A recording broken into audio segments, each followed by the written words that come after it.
Good afternoon. My name is Mark Lenhart, and I'm the President and CEO of the Wesleyan. And I want to thank you for joining us for our first virtual town hall meeting for the Wesleyan Skilled Nursing and Rehabilitation. Very excited. It would be our preference to be able to be with you in person, but that's not the circumstance that we operate under today. So we're glad that we're able to create groups like this so that we can have this conversation. I'm going to introduce a few of the people that we have with us, but first I would say we have some special guests with us, co-presidents of our resident council, Mrs. Funk, and then also Mr. Mead. Thank you both for joining us. I'm just going to wait. All right, thank you for being here with us. We have questions and responses. We really want to thank you and our family members for taking the time to review the survey and questionnaire that we sent out. Communication is very important to us. And I know you've received many phone calls and letters from Corey Hawkins, our administrator. Corey, if you want to wave, say hi. We also have Bethany Cisneros, our Chief Operating Officer. We have Georgianne Hewitt, our Vice President for Advancement. We have Kevin Byrne, our Chief Financial Officer. Jenna Young, our Human Resource Director. And Delise Becker, our Executive Assistant. So we want to be a little casual with you today if we can and just share some responses that we have. I know nothing would bring you greater pleasure than just to be on a video conference like this for hours on end, but we're going to limit it to about 30 minutes just to hit on some of the major topics that you prioritized from your responses to the questionnaire. So thank you. I think we're also going to leave some time for questions afterwards, whether that's questions from our resident council presidents or from any of the team. But what we did was we got responses back, rating from 1 to 5, those things that were a priority and those things that were maybe a lesser priority. And so we want to go through that and talk about what those particular topics are. I just want to check in with Ms. Funk and Mr. Mead. Will that be okay for us to proceed by just going through those priority items? Yes. Yeah. Great, thank you. And again, really appreciate your service in giving direction and representing our resident population. So it probably won't come as a surprise just because people are aware of what's going on in the world, but the number one priority that was identified was COVID-19. On a scale of 1 to 5, it ranked 1.78. So pretty excited that you have that interest to know about what's going on. And I'm not going to share or bore you with statistics because I know there's a lot of that information out there, but really what's the most important part about it, and that is the impact to our lives. If you were to poll any of my teammates here and say, could we open the doors and open up visitation and get back to what we were accustomed to, that would be a very easy answer. The answer would be yes, and we would want to open that up. Because this team is committed to the highest standard of compliance with our regulatory agencies and the multiple agencies that deal with us, we want to make sure that we abide by those regulatory standards and the guidance they're receiving from health orders, executive orders, and the local counties. So right now, visitation is still limited, but we'll talk a little bit later about how we're looking at opening up the building in accordance with what the community allows us to do.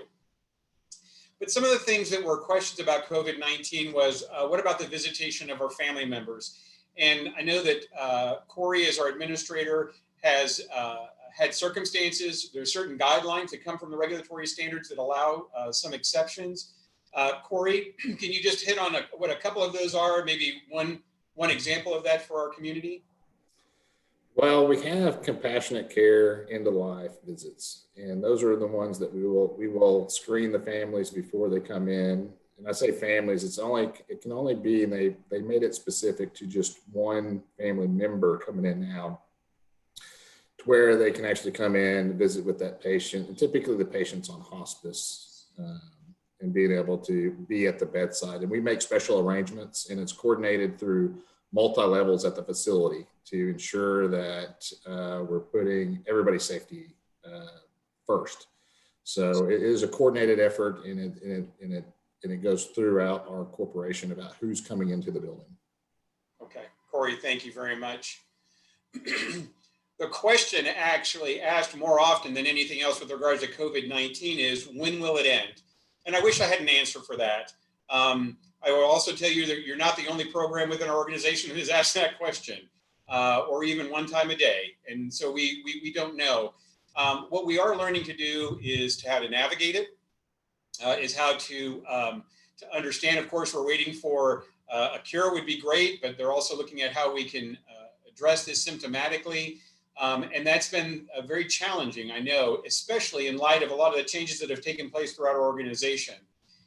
Bethany, can you talk to us a little bit about what efforts have been made with regards to dining and meal services?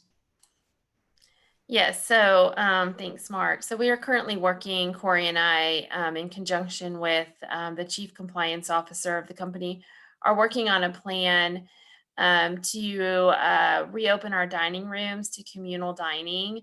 We really have heard from our residents and their families that they are missing the connectedness of being around their peers. And so, we're coming up with a plan. Our goal really is to get to a point where we can reopen safely, and that will require all of us. It will require all of our teammates and all of our residents to continue to follow the guidelines as they're set out in terms of wearing masks, in terms of practicing proper hand hygiene, because the last thing we want to do is open and then have to shut back down again due to having a positive case in the building. So it's something that we're really strategically looking at, and understand the importance. When we reopen the dining rooms, they will be at a limited capacity. We cannot have everybody in the dining room at the same time because we do have to honor social distancing guidelines. So we're looking at adding multiple meal times so that we can have people over the course of a few hours come into the dining room and commune together over a meal. So hopefully we'll have some more details coming out soon. Just really working on those finer points that need to be addressed to make sure it's a safe plan. Bethany, thank you very much. You're welcome. Excuse me, repeatedly throughout the comments from our residents have been, we want to see our family in person. We want to spend some time with them. We want to be able to hold their hand. We want to be able to interact with them. And of course, we want for that too. We're seeking guidance. One of the things I've been asked is some facilities have opened up and then they've closed back.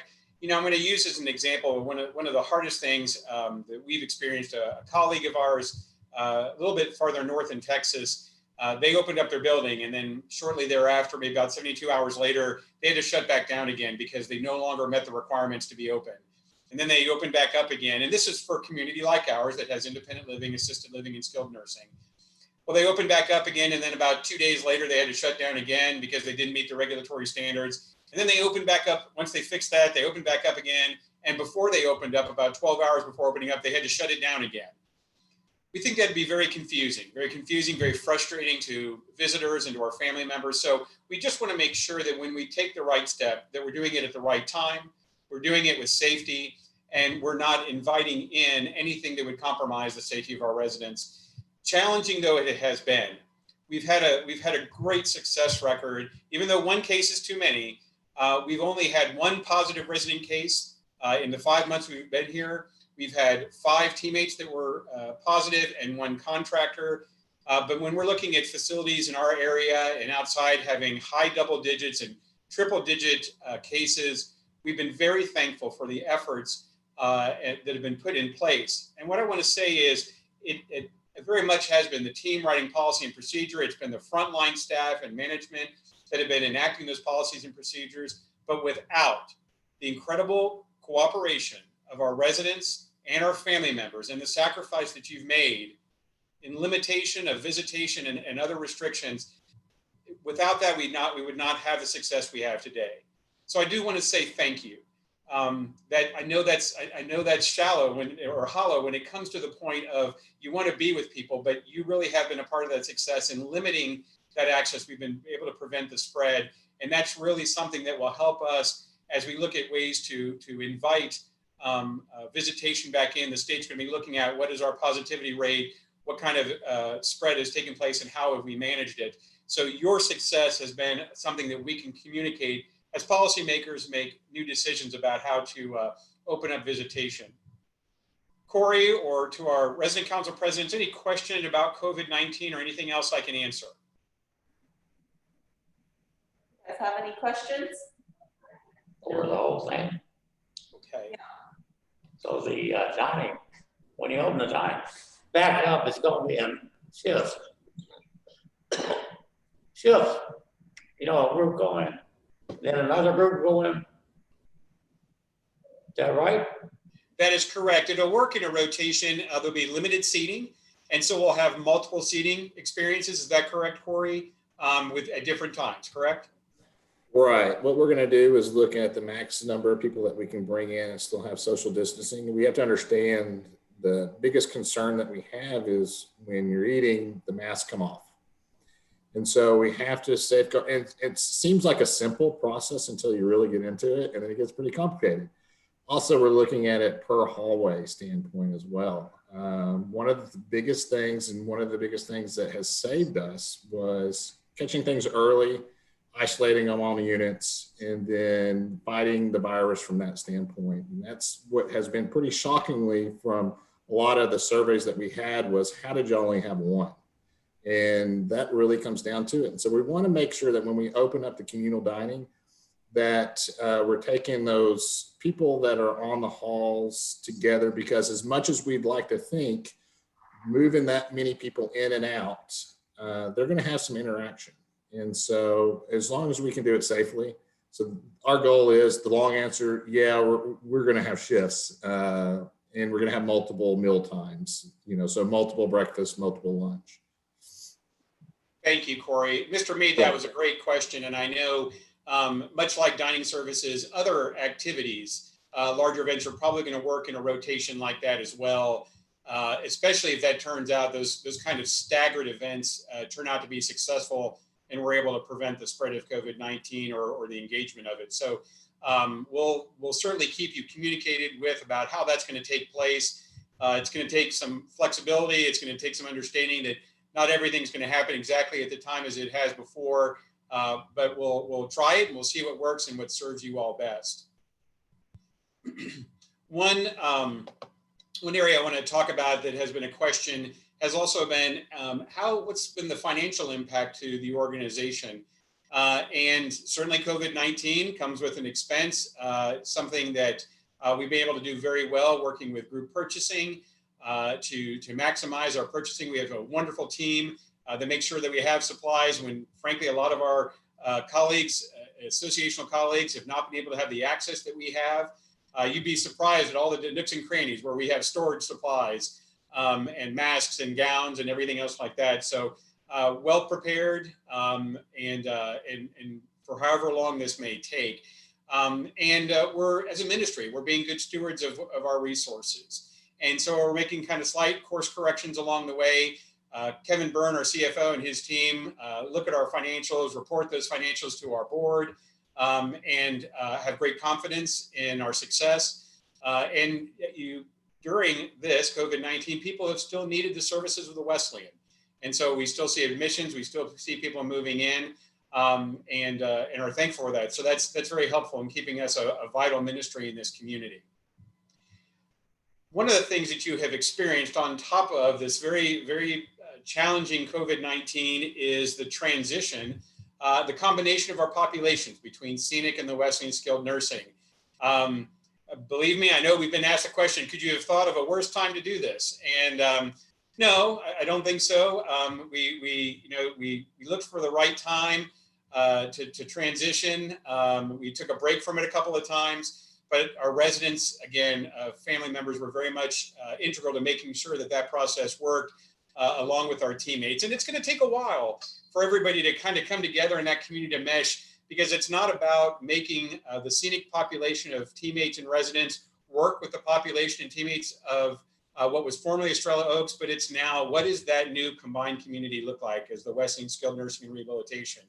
And we are seeing a great example of it today with these co-presidents that are here, making sure that they represent the residents from both sides and bringing in the history of that so that we get the perspective from people who've been here for a short time and those who've been here for a very long time. And we're thankful for that. But we have transitioned. We have no more residents residing over at Scenic. We do have a lot of boxes and some other supplies over there that we're still working through. And Corey Hawkins, as our administrator, will be joined by Laura Kate Plackey, who is our administrator at Scenic. She'll be joining here as a part of Corey's team. And of course, many of our teammates have joined us as well from Scenic. And so you're going to see new faces and familiar faces, and probably already have been, and excited for them all to work together. It hasn't come without its challenges, obviously, in getting to know a new population at this time when we've been restricted. So we have so many family members that are calling and checking in and want to make sure that the transition has gone well. And we've learned from mistakes in the process. Not that we'll be changing buildings again anytime soon, but certainly a lot of lessons learned there, maybe learned to not do it for quite some time. But very thankful to you all for that disruption and what we feel will ultimately be a wonderful home for everybody. Corey, anything that you want to add, or anybody you want to lift up from that transition? You know, just to kind of build off of what you talked about, yes, it was a very difficult time to do it, but it was one of those decisions that it was necessary to do at that time, just for the fact of what everybody around our area and a lot of our other skilled nursing facilities in this community, Georgetown, Austin, have been going through and found themselves, you know, at a loss for resources and staff. Now this puts us in a good position if something does happen. And so it was a very smart move. It was a very difficult move for the residents, a difficult move for the families, but over and all, it was definitely the right move to do at the right time, even though it was such a challenging time. So we are happy to, you know, we are in our 4th week now, and we're getting everybody acclimated to the building and the staff. And I want to say that the residents have done wonderful. Ms. Funk moved over, you know, I think really, you know, I think you've been here with us for at least, what, 5 to 6 weeks. And I think all the staff are really getting acclimated to the building. So as combining goes, it has gone fairly well without, you know, our hiccups as we've had and we anticipated, and we're working through them. So I think it puts us in a stronger standpoint from a building standpoint. So I think we're looking pretty good so far. Corey, thank you. I heard from a family member yesterday, you know, it was tough. And she shared, I just want my loved ones to know how much I care for them and how much I love them. I want to be with them, and certainly understood that. And they expressed how difficult it was, because there were, while they have some nurse aides and nurses that they're familiar with seeing, they're meeting new ones. And they're remembering back to what that was like the first time they transitioned, and how difficult that is for their loved one and for them, because those relationships are formed, and that is very tough. And so we recognize that in whatever we do. I know, Corey, you and the other staff have made yourselves available to help make that transition, and it's an opportunity to learn new people. Just to throw into it, because there really wasn't anything else going on, we were having roof repair. It was funny, family member said, I don't know, you got to check in on my dad, because he said there were people on the calling on the roof, and I don't know, there's something going on. I said, well, actually, there really were people crawling on the roof, working on the roof. It just life goes on with the many things that have to take place. But we're thankful that we had a crew that could mobilize very quickly to deal with us during that circumstance.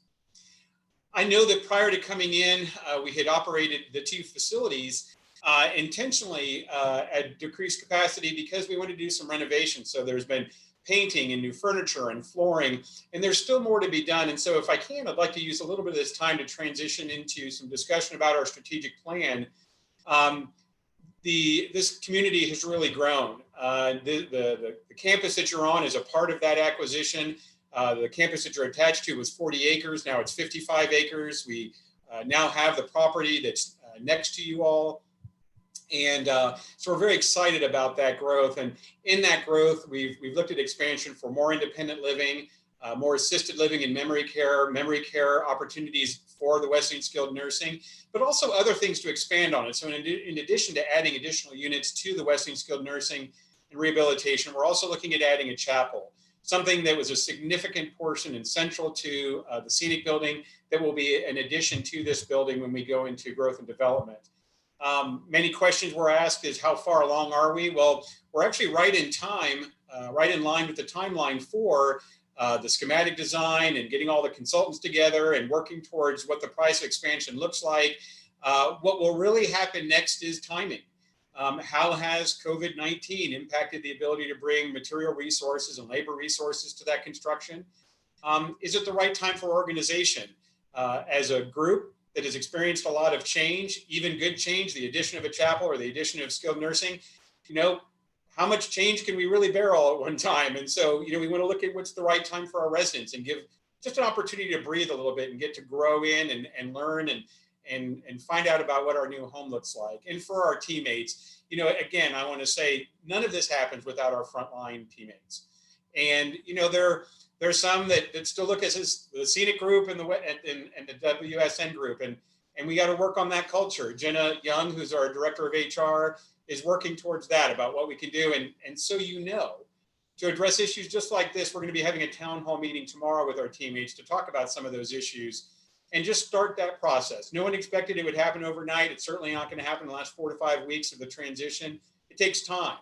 But this is the foundational part of building community. So I know from some family members and residents who've reached out who said, well, I don't know that nurse. Well, there was a time when you didn't know the other nurses. There was a time when you didn't know the nurse aides, and this is really that opportunity to get to know them. And I will say, Corey would not say this for himself, but he and his team, I don't know, it's been at least 7 Health and Human Services Commission surveys and multiple health county surveys and many surveys. And all of them have passed with flying colors. In fact, they've done so well, they've actually borrowed policies and procedures from us to use in other communities. Corey stands as a guardian for the residents. In fact, I will tell you, it was very bold. I had a surveyor that wanted to come in without following our policies and procedures with the mask and everything else. And he said, no, you have to follow the policy and procedure. This is a community that we're protecting. And very bold. I don't think the surveyors were expecting that. And yet he did, because he cares about the community that he stands for. And so that's protecting you, that's protecting our teammates and the integrity of that program. And so we're thankful for that. And yet at the same time, he still has time at the end of the day to respond to the many, many emails that he gets and the needs of this community. So it's not just Corey, there's a lot of people behind the scenes really making that work. And that's what it takes, is it takes a team. That's a lot of me talking, and we really don't want this to be kind of a talking head. We want to know if there's any questions. Mrs. Funk or Mr. Mead, are there any questions from you, or if not from you, from our teammates? I think everything. Okay. Absolutely. Mr. Mead? Oh, I think Linda had something. Did you have something, Linda? Yes. I wanted to say, I agree with you. I think everything is going well. As far as everybody meshing together. It is a long process. And I think everybody does get impatient with it. That's it. Thank you so much for being a part of it, being able to hear from you and knowing residents can come to you, I know is a relief to them and appreciated in this time of pretty significant anxiety. So thank you. In my mind, I don't think we're going to be able to be normal again until the COVID-19 is over, or we get a vaccine. I hear it's going to go to nursing homes first. Mr. Mead, you bring up good points. Normalcy is a relative thing, but I hear what you're saying. The people who've commented on that, they talk about the new normal or the now normal. And I don't know what that means. Again, that goes back to what is this going to look like? Of course, the population that we care for, they are at greater risk. And yet you have been able to have this community that it's not been wide swept through. But then there have been others, younger people that have been impacted by it, toddlers that have been impacted by it, that have lost their lives. We lost there was a friend recently, approximately our age, in the mid 40s, with a young family that lost his life due to COVID-19. It is dispassionate in how it spreads, and so I think you bring attention to the fact that it's new and we need to pay attention to it. We need to not stop living life, but we need to learn what it means to live our life during these times. We don't want to sacrifice that. We don't want to sacrifice the quality of what we have, and still respect the fact that this is a very, very serious pandemic and healthcare issue. And it was our deputy commissioner yesterday, I believe, who said that they were begging the providers to be vigilant, to remain vigilant, and to stand up and to work with the residents and family members and various agencies as a line of defense. And so I think we feel that very strongly that communication is one of the strongest tools that we have in this. Communicating with our residents and our family members, even though it has to be environments like this, digitally or in writing, that the more we can communicate, talk about what we're doing, the better off we're going to be in weathering this. And we will come through it. I don't know when, but I have faith that we will. We know our residents have faith in that and are praying for that. And you know, again, I was shared by another family member this week how much they pray for the teammates every day that continue to show up to work and that have had to actually sequester themselves from their own family members because of working in a healthcare environment, much like they have from their loved ones. So again, I can't say enough. Again, when I say that we're successful, it's because of everybody involved. And Mr. Mead, you're right. We're just going to have to pay attention to what this looks like and be prepared, but not be undone by it. You guys have any other questions? Well, I wondered, you all sent out a letter to the families, right, about letting relatives in? And so as we have updates with regards to all policies about visitation, absolutely, we'll send out letters. Not only will residents, but also family members will also get that. And my guess would be, and I'm kind of spinning a little bit here, Corey and Bethany, when a significant visitation shift in policy takes place, probably it might be a telephone conference, it might be a video conference. We probably will identify staff members for people to reach out to directly for greater clarification, because that'll be a pretty well orchestrated process, correct? yes, we already have video conferences. Great. Activity director. Good. Good. That's really that keeps you sane anyway. Yeah, good point. Very good point. Thank you. Carly, any other questions from that side? I don't think so. No. It's okay. I think you guys are doing a fabulous job. I think you're doing a fabulous job. And I think most of the residents are being patient. So we appreciate all of you. And hopefully, if we do our part, things will mesh together and come out successful. Good, yeah. And that's it. I'm going to have to, Ms. Funk, I'm going to have to add you to my tour here, because I think you said it very well. And we appreciate that. And again, we appreciate your leadership and your communication.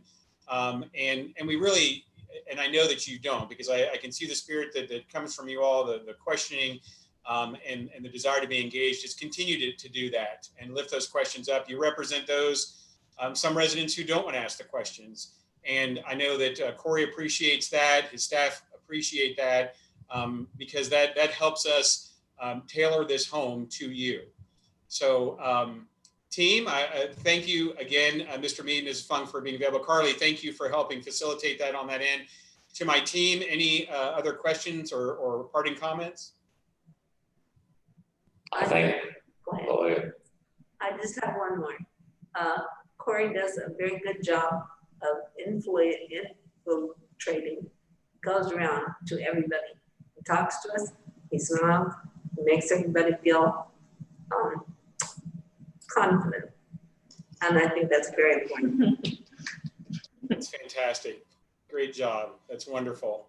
I guess one question I had too, I don't know if you guys are thinking this too, is what activities are we, then I think I heard you kind of touch on that. Are we looking at when we do the scheduled dining? Is that going to be moving? Will we kind of have opportunities to do activities in common areas, but 6 feet apart and everything?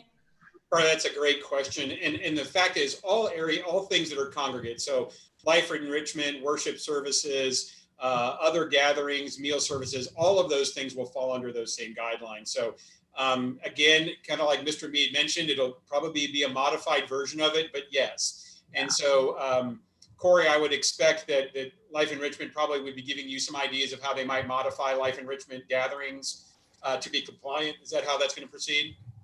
Right. We're going to look at where we're at, not only just in the community, but also the county itself, and where we're at from following the new guidelines that are coming out this week. I know everybody, what Mr. Mead was kind of alluding to, I'd sent out an email talking about visitations, and the people were a little bit misunderstood about what that meant. They thought the doors were open, which we're still under no visitations because we have to be COVID free for 14 days, weekly testing, and a couple other things. And so I was addressing that. And so we will look at, we are doing a hybrid of group activities via the hall, and we will continue to do that. And we're looking at expanding that as the area gets better. So Georgetown, Williamson County, Travis County were deemed hotspots for COVID. And so we are still coming off that peak that was just 2 weeks ago. And I'm just trying to make sure that everybody still realizes that we're still very much into it. Hopefully, with us making the right decisions and the right steps, we're going to be safe and we'll get closer to where we're used to be sooner than later. And so we're definitely looking at how we can expand it, but doing it appropriately. Corey, thank you. I was remiss. I was told Mr. Mead asked a question about vaccinations with regards to COVID-19 and would they be made available to nursing homes first? That's a great question because while they're working on a number of different treatments, and I know there's research, into a vaccination for it, there really hasn't been any discussion about distribution. I think that the various health agencies have done a very good job of identifying those populations most at risk, which have predominantly been senior communities, nursing facilities, hospital systems, and of course school systems where there's a lot of contact. So our anticipation would be is that healthcare providers like ours would be focal sites. What I will say is there's a little bit of a mixed blessing with being a very successful operation of keeping COVID-19 out. When if you're seeing a lot of COVID-19, you're quicker to get the testing devices and the test kits. When you're doing really well, like we are, you tend to get thrown to the bottom of the list. I don't think that that's necessarily going to be the same methodology they use for vaccination. So it'll probably be a well thought out process, but up to this point, it hasn't been discussed. But I would think that they, I think unless I would hear from my teammates otherwise, all of those entities that we've talked to have been very much focused on who are identified at the greatest at risk, and nursing homes have been one of those areas that they're very concerned about. So I would think that we would get that kind of attention, but I don't have a specific answer now. But if we do, again, that'll be something we'll be communicating to you and to the other residents and our families. I have a question. Sure. I know that flu shots are coming out very, very soon. And I've heard that everybody should get their flu shot because that would protect you with the flu shot, with the flu, and 1,000 essential so that you could fight the COVID. Is that right? So I'm not a clinician, so I'm going to say what most non-clinicians say is you should always take the guidance of your physician in that practice. We have our compliance team, also with Corey and with Bethany, have already put in our request for flu vaccinations. That's a standard practice in our nursing facilities, both for our residents and our teammates. And so they will be made available. We have not heard about any ability to provide those supplies yet, but every year everyone says, oh my gosh, there might be a run on flu shots. So we always plan ahead. So when they come out, we'll let you know. And Corey, I would expect that we would hear from physicians that are either for it or in the particular instance of each of our residents, any reason why they would not. We would follow that practice, correct? Yeah, that is correct. And we had, luckily enough, put our order in very, very early. And so we haven't been affected by a lot of the shortages that have been out there. And we were just discussing a shortage just today where we have plenty of supplies. And so we are following the vaccinations as well. And then we will let you know when we have those available. But we definitely are prepared, and we've definitely ordered well in advance and enough for everybody. Enough for everybody to almost have two, even though that's definitely not recommended. Corey, thank you. Ms. Funk, thank you for that question. Any other questions as we're finishing up? Are there any other questions? Not for me, no. Well, I appreciate you all thinking of us important enough for you to give us this presentation. Well, it's our pleasure. And again, I miss being able actually to be in the facility and have this conversation.